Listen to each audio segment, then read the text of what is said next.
Que Aya Nakamura soit choisie pour ouvrir donc les Jeux Olympiques 2024 de Paris, c'est tout simplement logique, puisqu'on le sait depuis un moment maintenant, c'est elle qui représente la France à l'international, dans le sens où on n'a pas vu depuis Edith Piaf, je crois, une chanteuse française qui chante en français avoir un succès international comme le sien, donc son choix est tout simplement logique. Aya Nakamura, c'est des chiffres absolument phénoménaux, c'est des millions, sinon des milliards de streams, c'est des disques d'or, de platine, de diamant, c'est des tubes comme Jaja, c'est quelqu'un qui représente non seulement la chanson française à l'étranger, mais qui représente aussi une certaine idée de ce qu'est la chanson française aujourd'hui, c'est-à-dire très différente des années 60 ou 70, avec ce côté afro, R&B,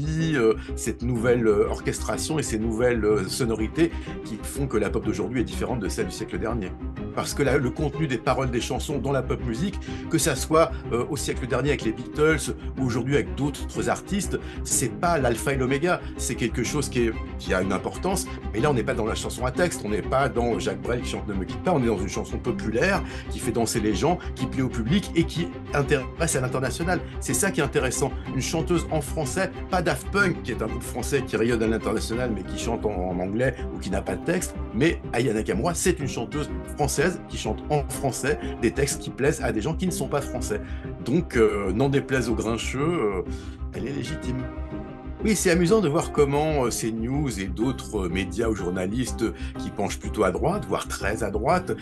soudain s'intéressent au contenu des paroles. Il y en a même qui ont dit oui, mais on aurait pu prendre Vianney qui a fait Moi aimer toi, qui est effectivement un grand moment de la chanson française. Je crois que tout ça est en fait un écran de fumée pour masquer le fait qu'on ne l'aime pas pour des raisons qui sont extra-musicales. Vous savez,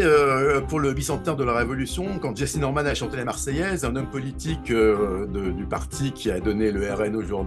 disait elle n'est pas légitime parce que la France n'est pas noire. Ça avait le mérite d'être clair, raciste premier degré. Alors aujourd'hui, est-ce que c'est la même chose? Effectivement, quand on voit ce qui se passe dans les pays anglo-saxons où il y a beaucoup moins de crispation sur la couleur de peau ou la couleur musicale d'un artiste, on voit que c'est différent. La France reste la France et pour moi, je pense qu'Aya Nakamura sera très très bien à sa place en tant qu'ambassadrice de la chanson française, en tant que représentante de ce qu'est la chanson française à l'international. Et puis, ben, tant pis pour ceux qui n'aiment pas ça, puisque, comme le disait un fameux rappeur, si tu kiffes pas, t'écoutes pas, et puis c'est tout.